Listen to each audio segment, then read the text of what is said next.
आणि पंढरपुरातून एक बातमी हाती येते। पंढरपूरमध्ये स्कूल बसला अपघात झालाय आणि याच्यामध्ये चालकाचा मृत्यू झालेला आहे, तर 35 ते 40 विद्यार्थी गंभीर जखमी झाल्याचं कळतंय। मंगळवेढा तालुक्यातील नंदेश्वर जुनोनी रस्त्यावरती ही धक्कादायक घटना घडली आहे। जुनोनीतील माध्यमिक विद्यालयाची ही बस होती, जी विद्यार्थ्यांना घेऊन जात होती। यावेळी रस्त्यात बस उलटली आणि हा अपघात झालाय। दरम्यान जखमी विद्यार्थ्यांना जवळच्याच रुग्णालयात दाखल करण्यात आलेला आहे आणि सध्या त्यांच्यावरती उपचार सुरू असल्याची माहिती मिळते आहे।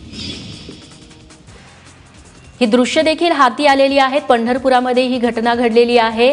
स्कूल बस आहे, तिला अपघात झालाय, ज्याच्यामध्ये जो स्कूल बस चालवणारा ड्रायव्हर आहे त्यांचा मृत्यू झालेला आहे आणि जे इतर विद्यार्थी आहेत ते यात जखमी झालेत। सुनील दिवाण आमचे प्रतिनिधी आता आपल्यासोबत आहेत। सुनील, खूप धक्कादायक बातमी। अगदी बरोबर आहे। आज सकाळी 7:30च्या दरम्यान ही घटना घडली। मंगळवेढा तालुक्यातील जुनोनी माध्यमिक हायस्कूल नावाची ही शाळा आहे।